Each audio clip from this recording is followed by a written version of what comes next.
Good evening friends, आप सभी का स्वागत है हमारे यूट्यूब चैनल सक्सेस पाथ पर। देखिए दोस्तों, आज हम एक न्यू एवं फ्रेश टॉपिक के साथ चलते हैं। एक टॉपिक है जो आपके हिंदी के शिक्षण के अंतर्गत मतलब हिंदी सब्जेक्ट के अंतर्गत भाषा एवं साहित्य एवं बोलियां करके टॉपिक जोड़ा गया है। और ये टॉपिक L1 एवं L2 दोनों के लिए समान रूप से क्या है, उपयोगी है। और देखिए, आज हम इस टॉपिक को बड़े ऑथेंटिक वे में कवर करेंगे। इसको हम कवर करेंगे जो अपनी राजस्थान बोर्ड के अंतर्गत जो बुक्स चलती है, राजस्थान का इतिहास एवं संस्कृति क्लास 10 की बुक्स है, आपको स्क्रीन पर दिख रही होगी।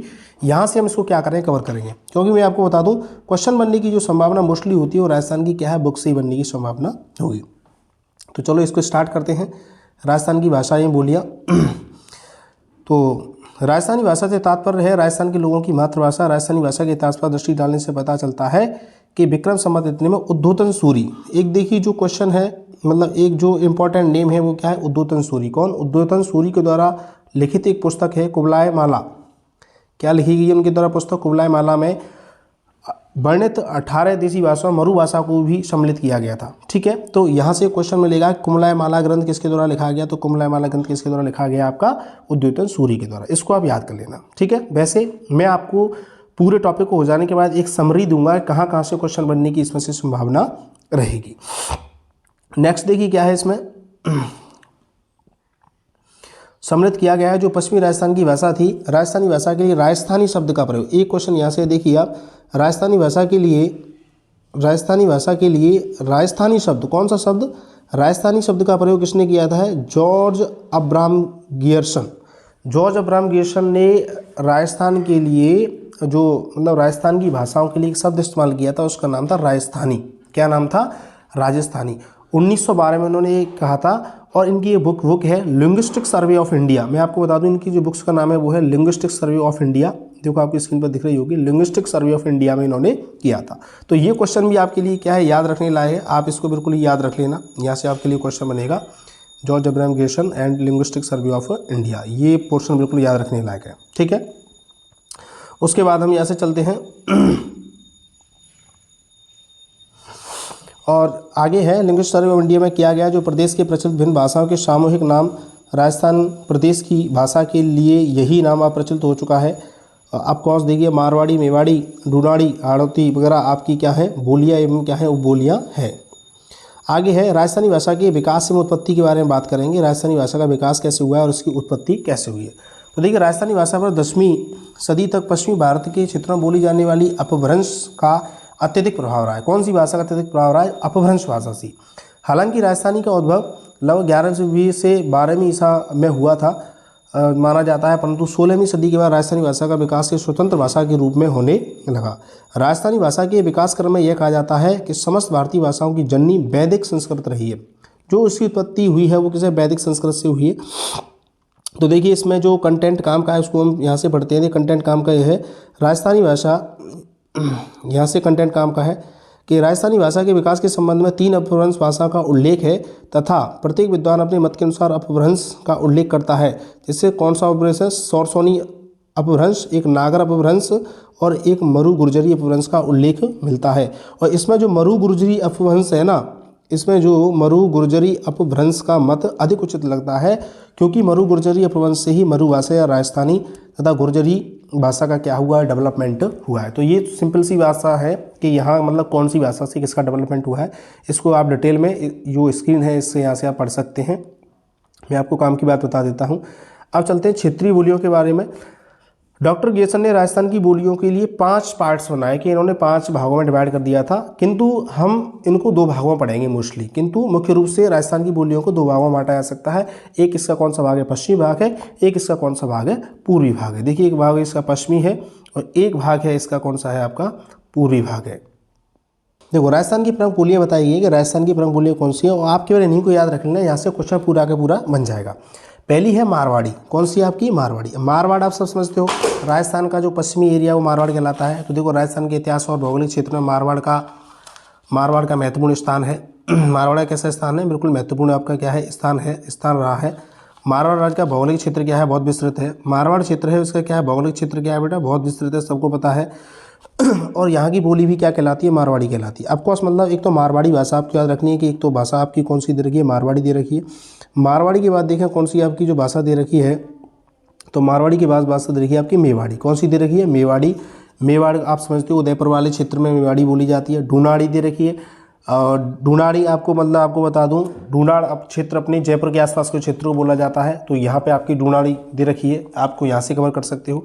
ढूंढाड़ी के बाद देखिए कौन सा हाड़ौती क्षेत्र है, तो हाड़ौती की दे रखी है। तो हाड़ौती में भी आप देखोगे जो हाड़ा राजपूत थे, हाड़ा राजपूत कहाँ के हैं? हाड़ा राजपूत है कोटा बूंदी वगैरह जो एरिया है, कोटा देखिए लिखा हुआ है, कोटा बूंदी झालावाड़, कोटा बूंदी झालावाड़ बारां के क्षेत्र को हाड़ौती क्षेत्र बोला जाता है। ठीक है।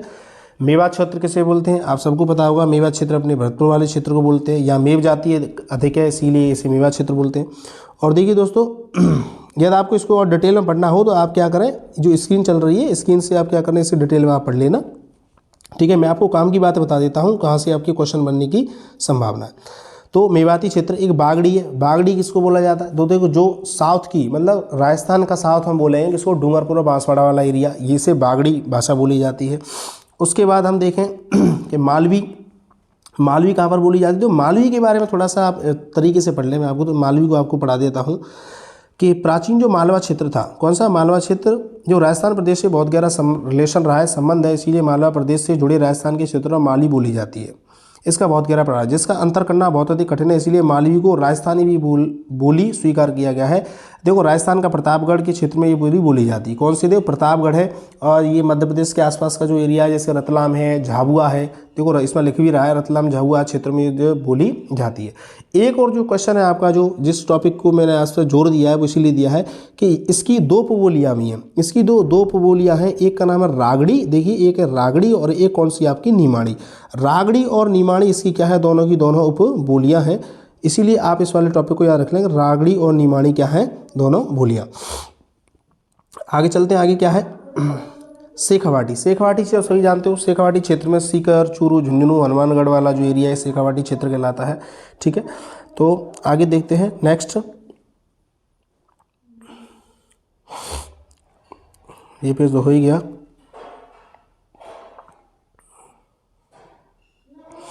नेक्स्ट देखिए क्या है? भीली। भीली एवं अन्य पहाड़ी बोलियाँ। भीली कहाँ पर बोली जाती है? आपको पता होगा भीली मतलब ये भीलों की भाषा मुख्यतः, और जो आदिवासी क्षेत्र है वहाँ पर ये बोली जाती है। आदिवासी क्षेत्रों में अपना ले लीजिए, जो नीचे का डूंगरपुर का एरिया है, बांसवाड़ा का एरिया है, उदयपुर की जो साइड का एरिया है, यहाँ पर क्या है? भीली बोली जाती है। ठीक है। और आप इसको डिटेल में पढ़ सकते हैं। आप इधर चलते हैं राजस्थानी साहित्य। राजस्थानी साहित्य को हम कवर करेंगे, यहाँ से और क्वेश्चन बनेगा राजस्थानी साहित्य। देखो राजस्थानी साहित्य में आपको जो काम की चीज़ है वो याद रखनी है।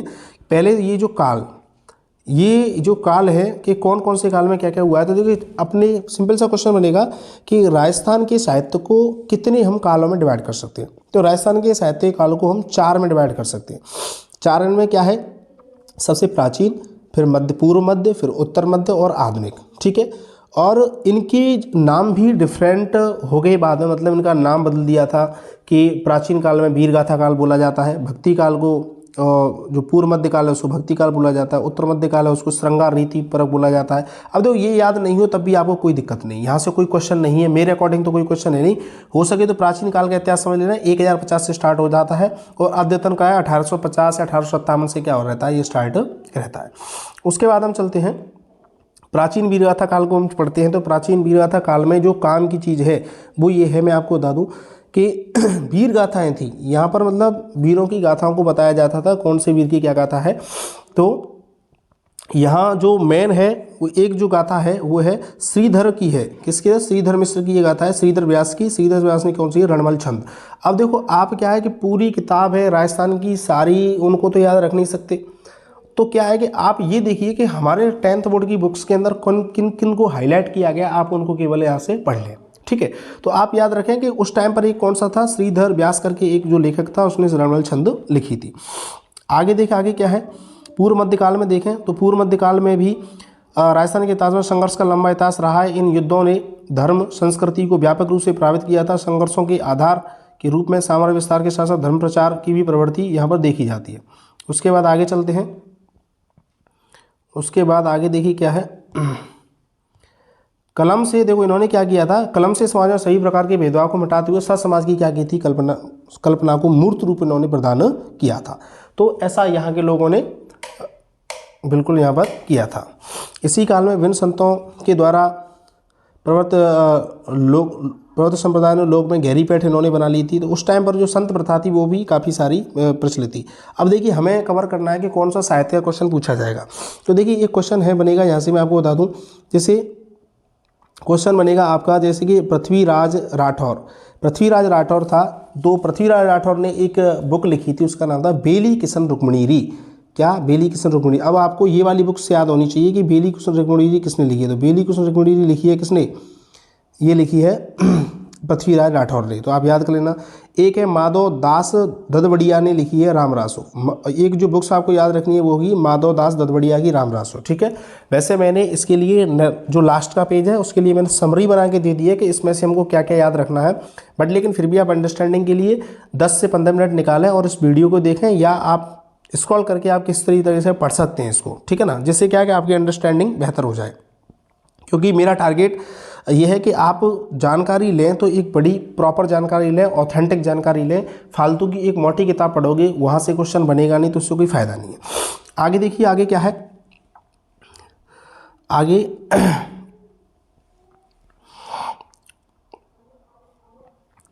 एक देखिए है आपका है जो उत्तर मध्य संगार नीति रीति परक जो काल है, उत्तर मध्य काल है, इसके में कौन कौन सा क्या होता है। तो यहाँ जो मुख्यतः क्या हुआ है कि हमारे देश में या हमारे उस टाइम राजस्थान के अंदर जो ये लिखा हुआ है, जैसे कि जहाँ पर लोक में प्रचलित प्रेमाख्यानों को भिन्न ग्रंथों के रूप में प्रस्तुत किया गया है। काव्य शास्त्रीय संबंधी रचनाओं में कवि मच्छाराम ने क्या लिखा था। यहाँ पर एक इंपॉर्टेंट पूछा, कवि मच्छाराम ने लिखा था रघुनाथ रूपक। कौन सा लिखा था? रघुनाथ रूपक लिखा था। तो आपको याद होनी चाहिए कि मच्छाराम ने क्या लिखा है। तो मच्छाराम ने रघुनाथ रूपक लिखा था और प्रस्तुत किया था। संबोधन परक कारकों में राजिया रसोल्ठा, चक्रिया रसोल्ठा, भोरिया रसोल्ठा, मोतिया रसोल्ठा, इनको याद करने की जरूरत नहीं है, ये इतने इंपॉर्टेंट नहीं है, मैं आपको बता दूं। आगे चलते हैं। आगे क्या है, एक है आधुनिक काल। देखो यहाँ से क्वेश्चन बहुत बनेंगे। आधुनिक काल में क्या क्या हुआ है। आधुनिक काल अद्यतन काल है जो 1850 के बाद स्टार्ट होता है। यहाँ क्या क्या है तो सबको पता है कि भारत की जो स्वतंत्रता थी या जो 1857 क्रांति थी वो सब जगह पर अप्लाई हुई थी। अपने उसकी राजस्थान में भी हुई थी, अन्य देशों में भी, अपने मतलब राजस्थान के अन्य जो स्टेट्स थे, मतलब हमारे देश के अन्य जो स्टेट थे उनमें भी ये चल रही थी। ठीक है, जैसे बरेली में चल रही थी, है ना, और आप देख लीजिए कि झांसी में भी इसकी चल रही थी, है ना, काफ़ी सारा ऑल इंडिया में चल रहा था। उस टाइम की भी कुछ रचनाएं, उन रचनाओं को देखिए। तो अब एक क्वेश्चन इस प्रकार से बनेगा, एक दो रचनाओं से क्वेश्चन बनना ही बनना है। एक इस प्रकार से बनेगा कि कौन कौन सी गद्य और पद्य की शैलियाँ हैं। सिंपल सा क्वेश्चन बनेगा कि ये शैली क्या है। जैसे सिंपल सी भाषा में राजस्थान की गद्य और पद्य की विभिन्न शैलियाँ, जैसे ख्यात है, तो आपसे क्वेश्चन पूछा जाए कि ख्यात क्या है। ठीक है ना, तो अब इसको हम कवर करते हैं, ख्यात क्या है। तो देखिए ख्यात में कौन कौन से ख्यात हैं जिनको हमें पता होना चाहिए। देखो ख्यात में, ख्यात का मतलब होता है ख्याति। देखो सिंपल सी भाषा में हम समझें, ख्यात का मतलब क्या होता है। ख्याति होता है कि ख्याति के बारे में बताया जाए कि मतलब उसकी जो हमारा जो राजा है या महाराजा है उसने मतलब उसकी ख्याति को लिखा जाता था। इसमें कोई राजा महाराजा युद्ध करके आता था तो अपनी ख्याति को लिखवाता था कि भाई मेरे कामों को आप क्या करते चलिए, लिखते चलिए। तो सिंपल सी भाषा पढ़ के देखा, देशी राज्यों के राजाओं ने अपने सम्मान, सफलता और विशेष कार्यों आदि को विवरण के रूप में अपना इतिहास लिखवा करके संचित किया है। यह इतिहास क्या कहलाता है? ख्यात कहलाता है। क्या कहलाता है? ख्यात कहलाता है। और सबसे इसमें जो इम्पोर्टेंट बुक है वो चलती है दयालदासरी ख्यात करके। कौन सी चलती है? दयालदासरी ख्यात। दयालदासरी ख्यात है जो बीकानेर के बीकाजी से लेकर के अनूप सिंह तक का संचित इतिहास संचित। अब देखो यहाँ से कई बार क्वेश्चन पूछा गया है, मतलब एक बार नहीं कई बार पूछा गया है कि दयालदासरी ख्यात का संबंध है। तो दयालदासरी ख्यात का संबंध है कहाँ से? बीकानेर से। केवल इतना ही पूछ लेता है कि कहाँ के राजाओं की इसमें ख्याति लिखी गई है। तो कहाँ के राजाओं की लिखी गई है? यहाँ पर जो ख्याति लिखी है बीकानेर के राजाओं की यहाँ पर क्या लिखी गई है? ख्याति लिखी गई है। ठीक है, तो आगे चलते हैं। और एक और ख्यात है मौणोत नरसिंह के द्वारा रचित मौणोत नरसिंह ख्यात। मौणोत नरसिंह ने किसके लिए मौणोत नरसिंह ख्यात लिखी है। दोनों ही आपको बुक्स याद होनी चाहिए कि ये ख्याति की बुक्स हैं कि कहाँ कहाँ से ये लिखी गई हैं और किन का क्या क्या इनका इम्पोर्टेंस रहेगा। ठीक है,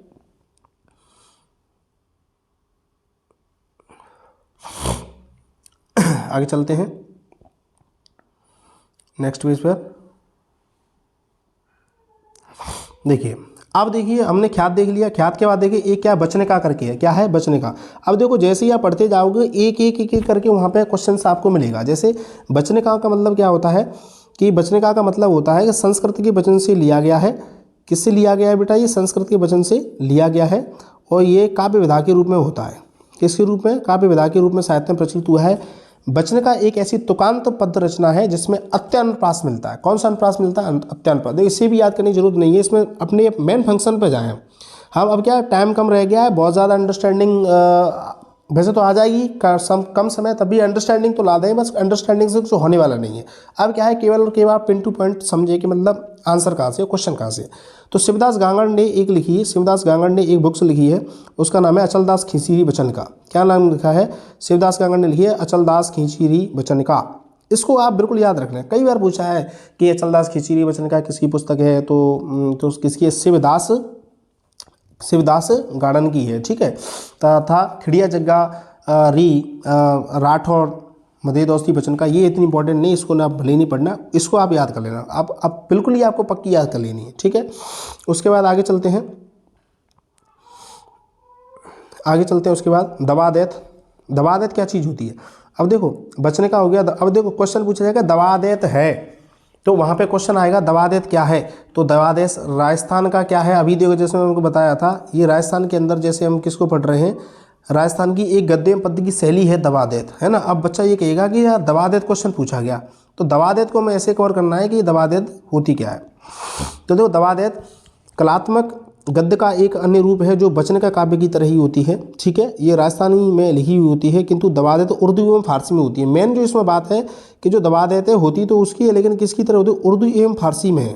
किस में रहती है, उर्दू एवं फारसी में ये रहती है। किस तरीके से रहती है, उर्दू एवं फारसी। अब पूछा जाए कि दवादेत में कौन सी भाषा का प्रयोग किया जाता है, तो एक उर्दू होती है और एक कौन सी होती है, फारसी होती है, ठीक है। उसके बाद इसमें सिंपल सा और देखें कौन कौन सी दवादेत है।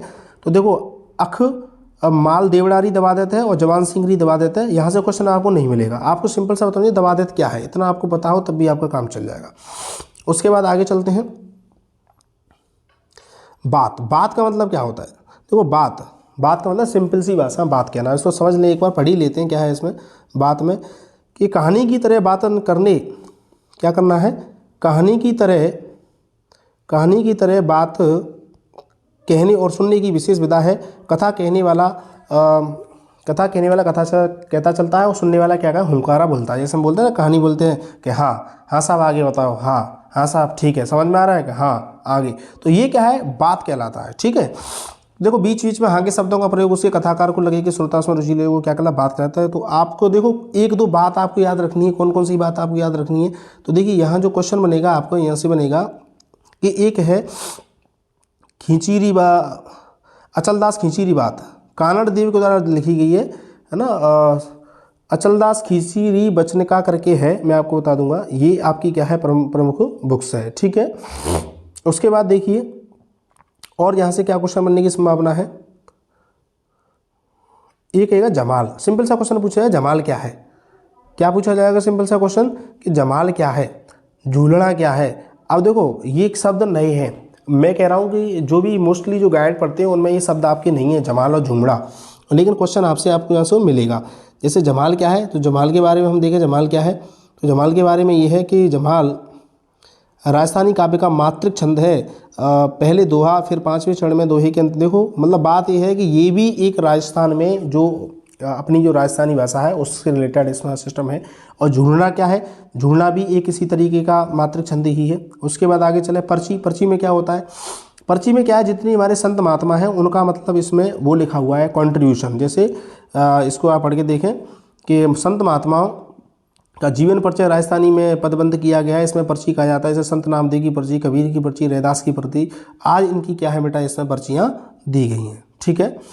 उसके बाद देखते हैं क्या है, प्रकाश क्या है, तो प्रकाश के बारे में बात कर लेते हैं एक बार। प्रकाश क्या है, प्रकाश का मतलब होता है प्रकाश डालना, मतलब प्रकाश वंश अथवा व्यक्ति विशेष की उपलब्धियों या घटना विशेष पर प्रकाश डालने की कृतियों को प्रकाश कहा जाता है। इसमें देखिए किशोरदास का राज प्रकाश, आसिया मानसिंह का, अब ये यहाँ से याद हो जाना चाहिए तो बहुत बढ़िया रहेगा। किशोरदास का राज प्रकाश है, आसिया मानसिंह का महाप्रकाश है, कबिया कणिदान सूरज और कर्णीदान का। देखो यहाँ से जो एक क्वेश्चन आपको याद कर लेना है, एक प्रकार से याद रख लेना, कौन सा आपको मैं बता दूं, कर्णीदान का सूरज प्रकाश, यहाँ से आपके क्वेश्चन बन जाएगा।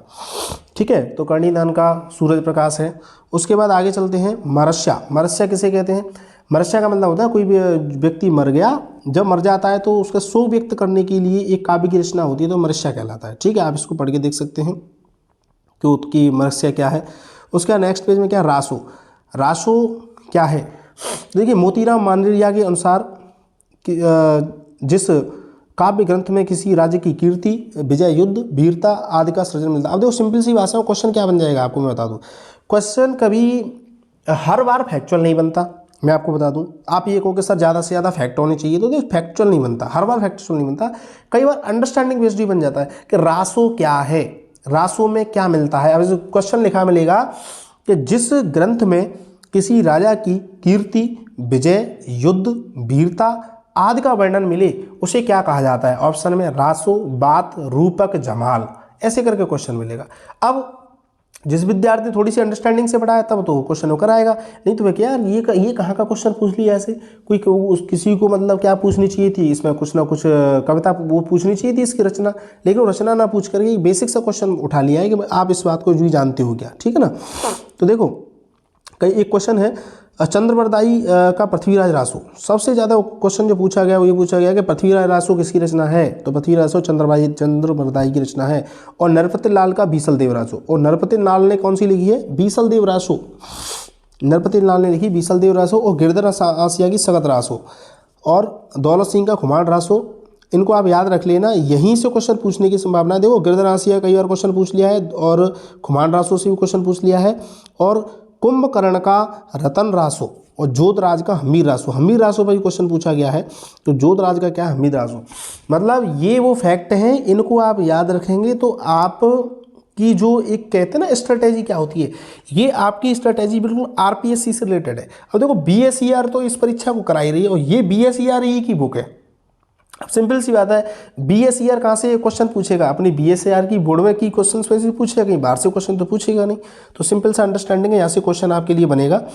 आगे चलते हैं, देखिए दोस्तों क्या है रूपक। रूपक क्या है, किसी वंश अथवा व्यक्ति विशेष की उपलब्धियों के स्वरूप को जानने वाली काव्य कृति रूपक कहलाती है। इसमें गज, गुण रूपक, रूपक, गोगा, देजी और राज रूपक आदि क्या है इसकी प्रमुख है।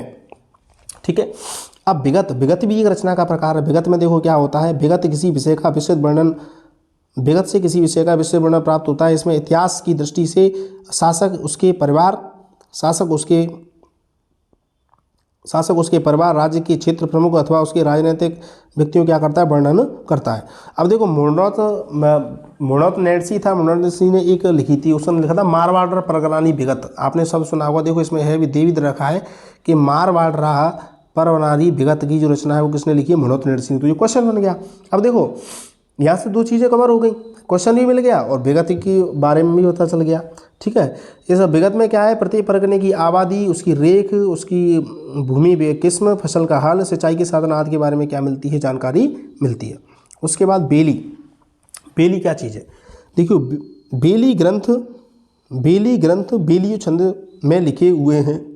प्रत्येक विविध विषय रहे हैं, धार्मिक और ऐतिहासिक रहे हैं, तो कई प्रकार की इसमें विगत हैं। इसमें बेली परंपरा की प्रमुख रचना पृथ्वीराज राठौर की बेली किशन रुक्मिणी। यहाँ से क्वेश्चन आपके लिए बन जाएगा, ये ध्यान रखना कि ये किसी रचना है, तो ये पृथ्वीराज रासो की, जो पृथ्वीराज राठौर था उसकी रचना है क्या, बेली किशन रुक्मिणी जी।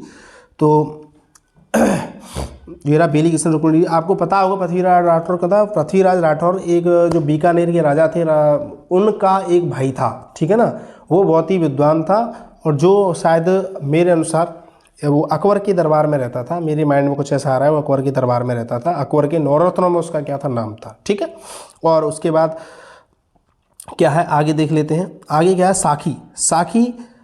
साखी में लिखा हुआ, साखी साक्षी से बना है। साखी परक रचनाओं में संत कवियों ने अपने द्वारा अनुभव किए गए ज्ञान का वर्णन किया है। साखियों में सोटा छंद का प्रयोग होता है। कबीर की साखियाँ क्या प्रसिद्ध है। कई बार क्वेश्चन पूछा है कि कबीर की क्या साखियाँ लिखी उसने। अब सिलोका करके भी एक वो होता है, एक विधा है, सिलोका भी विधा है। सिलोका साधारण पढ़े लिखे लोगों के द्वारा लिखे गए हैं, इसीलिए जनसाधारण की भावनाओं को आम जनता तक पहुंचाते हैं। राव अमर सिंह राज श्लोका और आजमाल जी श्लोका, राठौर कुशल जी श्लोका। तो देखो आपको पता होना चाहिए कि श्लोका भी क्या। अब सिंपल सा क्वेश्चन पूछेगा श्लोका क्या है, अब बच्चा कहेगा यार ये रचना तो मैंने कभी पढ़ी नहीं, बट ये क्वेश्चन उसने बड़ा सिंपल पूछा है। आप देखो तो यहाँ से आप देख लेना ये एक गद्य पद्य की क्या है, एक विधा है, ठीक है ना। आगे देखिए आधुनिक राजस्थानी साहित्य के बारे में पढ़ेंगे कि आधुनिक राजस्थानी साहित्य जो मतलब आपका स्टार्ट होता है कहाँ से, 1857 के आसपास स्टार्ट हो, उसे हम पढ़ेंगे कि मारवाड़ के कवि राजा बाकीदास और बूंदी के राजा थे सूरमल मिश्र ने राजस्थानी जनमानस में जिन राष्ट्रीय चेतना का बीज बोया था, आगे चल करके आधुनिक काल की कवियों की कविताओं में प्रकट होता है। आगे देखते हैं आगे क्या है इसमें, इसको डिटेल से आप खुद पढ़ लेना, है नहीं इसमें कुछ इंपॉर्टेंट बात होंगी मैं आपको बता दूंगा, क्योंकि मैंने इसको पढ़ लिया है पहले और मैं आपके लिए इसको वीडियो बनाते समय दोबारा से पढ़ रहा हूँ। अब देखिए ये केसी सिंह, बाराट, विजय सिंह पथिक वगैरह सब उसी टाइम के हैं, हीरालाल शास्त्री वगैरह, जिन्होंने क्या है उस टाइम पर बहुत अधिक कॉन्ट्रीब्यूशन किया था, ठीक है। तो आपको पता ही है 1857 के बाद जो भी क्रांति का युग रहा है अपने देश को आज़ादी दिलाने में इसका रहा है। अब देखिए क्वेश्चन आपके कहाँ से बनने की संभावना है, कौन कौन से बनेंगे।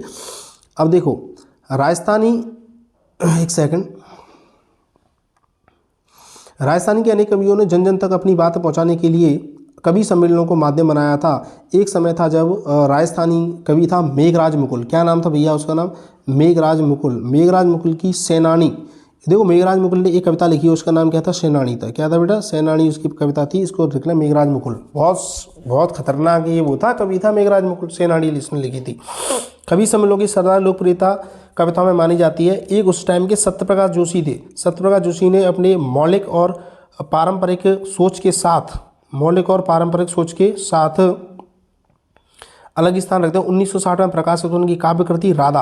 अब तो ये क्वेश्चन पूछा गया था आरएएस की परीक्षा में, देखो सिंपल क्वेश्चन नहीं है ये, आरएएस की परीक्षा में क्वेश्चन पूछा गया था कि राधा जो ग्रंथ है वो किसके द्वारा लिखा गया ग्रंथ है। तो जो राधा जो ग्रंथ है वो लिखा था किसने, सत्यप्रकाश जोशी ने। जब लोग वो सब लड़ाई की बात कर रहे हैं ना, लड़ने की उसकी बात कर रहे थे, उस टाइम पे उन्होंने राधा लिखा था और वो उसने अध्यात्म के बारे में बात कर रहे थे। तो आप इसको याद रख लेना, एक इसमें जो इंपॉर्टेंट टॉपिक है, ठीक है। उसके बाद आगे चलते हैं, आगे क्या है आगे इसमें यो आपको मैं बता दूं, कन्हैयालाल सेठिया की कुछ बुक्स हैं, जैसे धरती धौरारी, कौन सी है, धरती धौरारी। कन्हैयालाल सेठिया ने जो बुक लिखी है वो कौन सी लिखी है, धरती धौरारी, ठीक है। धरती धौरारी राजस्थान का आदर्श गीत भी इसको कहा जाता है। और भी रचनाएं उन्होंने लिखी हैं। देखो ऐसी रचनाएं थी जो गहरी नींद में सोई हुई आत्मा को भी क्या कर दे, जगा दे, ऐसी क्षमता रखती थी। मीजर, इन्होंने मीजर लिखी है, और कौन सी है, लीलटास लिखी है। मीजर है, लीलटास है, पीथल है, पाथल है, ठीक है। पीथल पाथल दी नहीं है, लेकिन मैं आपको बता दूं पीथल और पाथल है, ये रचना भी किसी कन्हैयालाल सेठिया की ये रचना है, ठीक है। तो आपको ये इतना तो आपको याद रहना ही चाहिए। आफ्टर दैट आगे चलते हैं, क्या है 10वें दशक के देखिए काफ़ी सारे कवियाँ राजस्थानी भाषा में मरुवाणी, जलम, भूम, जांगड़ी, आमलो, ठीक है ना। यह इंपॉर्टेंट नहीं है, मैं इसको पढ़ चुका हूँ। अब देखो आ जाइए शिवचंद भरतरिया पर, आ जाइए इस वाले टॉपिक पर। शिवचंद भरतरिया को राजस्थानी का प्रथम आधुनिक गद्यकार कहा जाता है। शिवचंद भरतरिया को आधुनिक गद्यकार कहा जाता है, इसको याद रख लेना, सिंपल सा क्वेश्चन पूछा जाएगा। और रानी लक्ष्मी कुमारी चूड़ावत जो राजस्थान के अतीत की सजीव करने वाली ऐतिहासिक सांस्कृतिक गौरवपूर्ण कहानियाँ लिखी। आपको बता दूं रानी लक्ष्मी जो थी वो कहाँ की थी, ये थी आपकी मेवाड़ की थी रहने वाली, और इनकी शादी कहाँ पर हुई थी, शादी हुई थी बीकानेर में। कहाँ पर हुई थी, बीकानेर में शादी हुई थी। और इन्होंने मतलब काफ़ी सारे ग्रंथ लिखे थे, उन ग्रंथों को देख लेते हैं। हमारा मतलब है ग्रंथों से शादी से मतलब है नहीं, वैसे थोड़ा सा स्किप करते हैं इस बात को। तो आगे इसमें जो दे रखा है वो ये है कि गर्मापूर्ण कहानियाँ थीं। उसके बाद देखिए इनकी गर्मापूर्ण कहानियाँ कौन कौन सी थी उनको देख लेते हैं। माजल रात, क्या था, माजल रात। एक था अमोलक माता, एक मूमल, गिर ऊंचा ऊंचा घड़ा, और कैरे चकमा बात, ऐसे करके इनकी बुक्स हैं। किनकी, ये बुक्स हैं आपकी रानी लक्ष्मी कुमारी की। किसकी है, रानी लक्ष्मी कुमारी, ठीक है ना। तो इनको अब याद रख लेना, यहाँ से क्वेश्चन पूछा है। जैसे मूमल का क्वेश्चन कई बार पूछा गया, मूमल किसकी रचना है, ठीक है ना। तो मजली रात या माजल रात करके क्वेश्चन है, यहाँ से भी क्वेश्चन आपसे पूछा गया है। और इसमें एक दो नई बात लिख रखी है, ऐसे अमोलक वाता। अब देखो माना कि फर्स्ट नंबर वाले से क्वेश्चन नहीं पूछा, हो सके सेकंड वाले से पूछ ले, क्योंकि क्लास उसमें लिखा हुआ। तो अमोलक वाता किसने लिखी है, लक्ष्मी कुमारी ने लिखी है। आगे चलते, आगे क्या है देखिए, विजयदान देथा ने एक अपनी बुक लिखी है बातानी फुलवाड़ी। विजयदान देथा भी महान कवि रहे, इन्होंने क्या लिखी, बातानी फुलवाड़ी लिखी थी। इसके कितने खंड है? 13। सिंपल सा क्वेश्चन पूछ लिया जाता है, विजयदान देथा के द्वारा लिखी गई बातानी फुलवाड़ी, पूरी डिटेल दी जाती है, फिर पूछते इसके कितने खंड हैं। इतना इस तरीके से क्वेश्चन बनता है कभी कभी। तो उसके भैया कितने खंड है? 13 खंड हैं। और इसमें क्या क्या लिखा हुआ है इस बात को आप देख लें। 13 इसमें खंड है। इन्होंने राजस्थान की यत्र तत्र बिखरी लोक कथाओं का कुछ अनूठा संकलन किया है, इन्हें खूब प्रसिद्धि मिली थी। अब देखो विजयदान देथा ने भी कई सारी बुक्स लिखी हैं, उन बुक्सों को हम एक बार देख लें, यहाँ से क्वेश्चन पूछा जाएगा। प्रमुख इनकी बुक्स है दुविधा। पहली कौन सी है? दुविधा। कौन सी इनकी बुक्स? दुविधा इनकी बुक्स है। दुविधा के बाद है उलझन, फिर अलेखु हिटलर, फिर सपन प्रिया। कौन सी? सपन प्रिया और अंतराल। तो 2-3 को याद रख लें। उलझन को दुविधा को याद रख लेना, क्योंकि दुविधा पर मुझे ऐसा ध्यान है कि दुविधा पर एक मूवी बन चुकी है ना। दुविधा पर एक मूवी बन चुकी है। मैं आपको बता दूं उस मूवी का नाम क्या था, मुझे दिमाग में आ जाए। पहेली। ओके, मुझे याद आ गया। दुविधा के ऊपर एक जो मूवी बन चुकी है, पहेली करके मूवी इसके ऊपर बनी है। पहेली करके मूवी बनी है दुविधा के ऊपर, ठीक है। तो आप इसको याद रखना, दुविधा इसीलिए इंपॉर्टेंट हो जाता है, ठीक है। आगे चलते हैं। ये टॉपिक इससे नहीं है, अब जो मैं अपनी जानकारी के आधार पर बता रहा हूँ कि एक लिखी गई है। एक उलझन, एक अलेखु हिटलर, एक सपन प्रिया, अंतराल आदि है। देखिए दुविधा नाम विजयदान देथा एक पहेली, देखो लिखा हुआ भी है इसमें एग्जैक्टली, देखो इसमें लिखा हुआ ही मिल गया। विजयदान देथा नामक जो है पहेली नाम की इसमें फिल्म बन चुकी है, निर्माण हो चुका है। और इनकी एक कृति और है चौधरायन की चतुराई। किसकी? चौधरायन की चतुराई। ये भी आपसे बुक्स पूछ ली गई है, तो यहाँ से आपको क्वेश्चन करना है। आगे क्या है देखिए, यादवेंद्र शर्मा चंद्रगन की कहानियाँ। आगे यादवेंद्र शर्मा चंद्र की कहानियाँ हैं, जिनमें देखिए कौन कौन सी कहानी है, जिनमें कहानी है एक तो जमारो, एक समंद और थार, मतलब समंद और थार, समंदर और थार, ठीक है।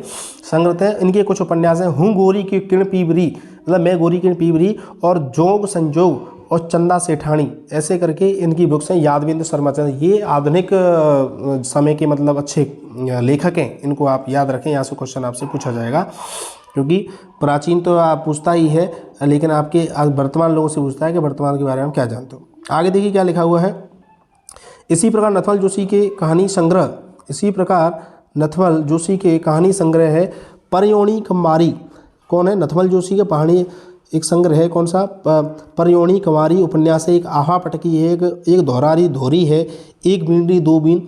अब देखो नथमल जोशी की मैंने याद कर रखी, मैं आपको बताऊं नथमल जोशी के कंटेंट में मुझे कुछ ऐसा लगता है, उसने कुछ मतलब एक लेडीज को लेकर के किसी प्रकार की कविता लिखी है। जैसे एक बींडी है और दो बींद है, मतलब एक बीड़ी की संग कितने बींद हो? 2।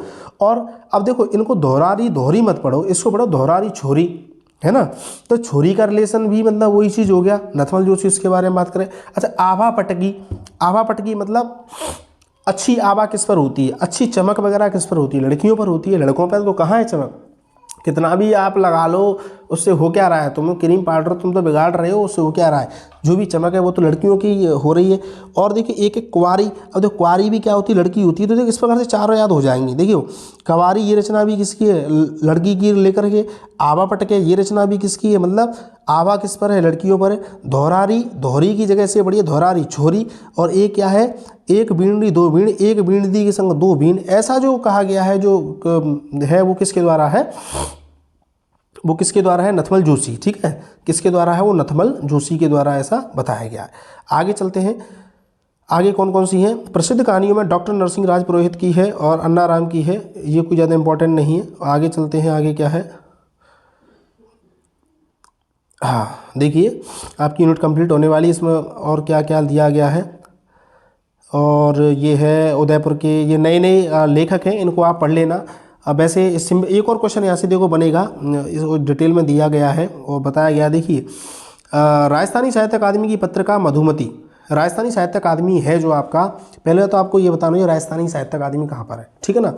तो राजस्थानी साहित्य अकादमी की पत्रिका मधुमती राजस्थान में साहित्यिक, आप कमेंट में बताना मुझे ये कहाँ पर है राजस्थानी साहित्य अकादमी, ठीक है।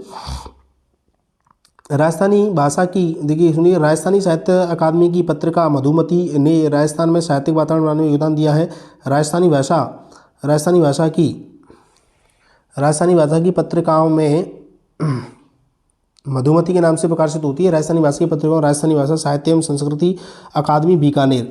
अब देखो एक और है राजस्थानी भाषा का साहित्य संस्कृति भाषा है साहित्य संस्कृति अकादमी तो बीकानेर में, और मैं आपको बता दूं राजस्थान साहित्य अकादमी आपकी उदयपुर में। ठीक है, राजस्थान साहित्य अकादमी उदयपुर में।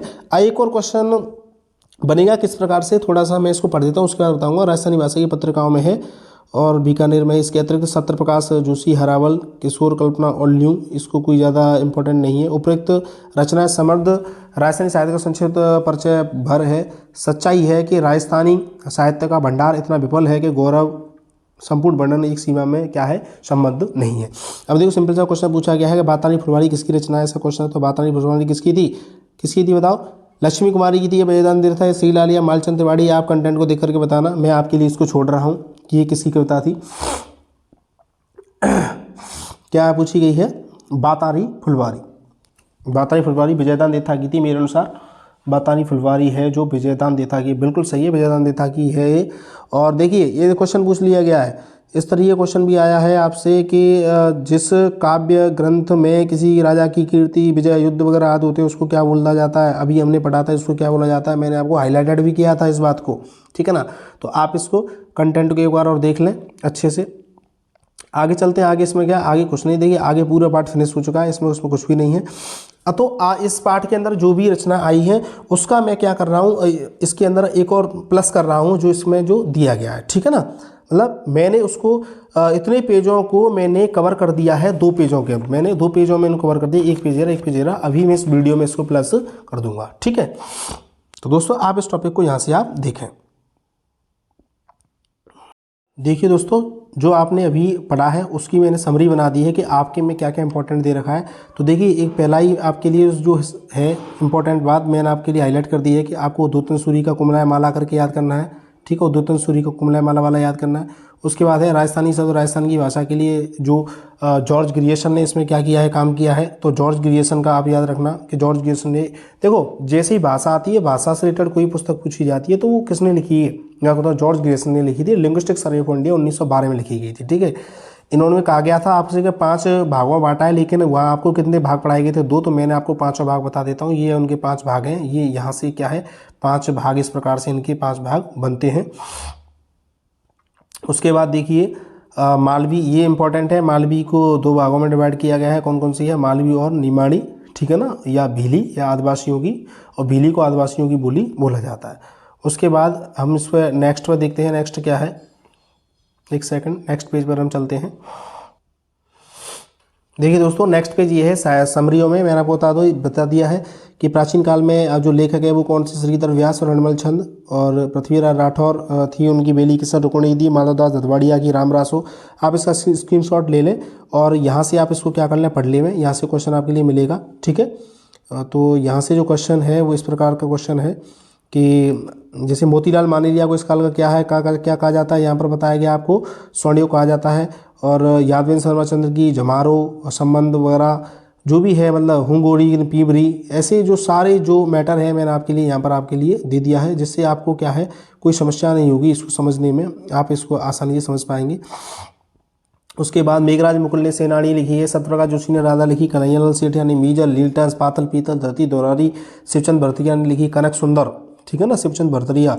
इसको राजस्थानी के प्रथम आधुनिक गद्यकार भी बोला जाता है। लक्ष्मी कुमारी चूड़ावत की देखिए माजल रात, अमोलक माता, मुबल, गिर ऊंचा ऊंचा घड़ा के, है ना, और केरे चकवाबात, ये सारी जो बुक्स हैं मैं आपको जो आपके इसमें जो कंटेंट दे रखा है उसमें से मैंने आपके ली है, जैसे आपके लिए सॉर्ट हो जाए।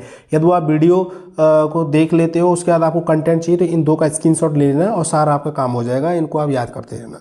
विजयदान देथा ने बातानी फुलवारी, दुविधा, देखो दुविधा में लिखा था, पहली एक मूवीज़ बन चुकी है इसके ऊपर, दुविधा, उलझन, देखो सिंपल से नाम है, दुविधा है, उलझन है, अलीकू हिटलर है। हिटलर अपने आप में क्या था, मतलब दुविधा थी, दुविधा ही क्या है उलझन होती है, तो इसको याद रखें, अलीकू हिटलर, उलझन, दुविधा, तीनों याद हो जाएंगी। बातानी फुलवारी और चौधरायन की चतुराई, सपन प्रिया, अंतराल, ऐसी सारी इसकी वो है, ठीक है दोस्तों। ये टॉपिक हमारा कंप्लीट होता है। आपकी जो वीडियो है आधे घंटे के आसपास होगी, आप इसको अच्छे से कवर कर लें। आपका मैं कह रहा हूँ 2-3 क्वेश्चन आपके निश्चित रूप से कवर हो जाएंगे। आप बड़ी बड़ी बुक्स पढ़ेंगे उससे कुछ होगा नहीं, इसको आप पढ़ेंगे तो ये आपके लिए अच्छा रहेगा। और मैंने ऑथेंटिक सामग्री है इसीलिए मैंने आपके लिए कंटेंट को देना अच्छा समझा, ये बुक्स कि भाई आप यहाँ से आप कंटेंट को समझेंगे तो ज़्यादा बेटर रहेगा। और देखिए दोस्तों, एक कमेंट जरूर कर दिया करें हमारे कमेंट बॉक्स के अंतर्गत, यदि हमारी वीडियो आपको कैसी लगती है, यदि वीडियो में कोई सुधार की बात हो तो उसे बता दिया करें, अच्छा लगे करें तो उसे ही बता दिया करें, ठीक है ना। और अच्छी लगी करें तो दोस्तों के साथ इसको क्या कर दिया करें, आप शेयर कर दिया करें। ठीक है दोस्तों, मिलते हैं किसी एक और नेक्स्ट टॉपिक के साथ। Thank you so much.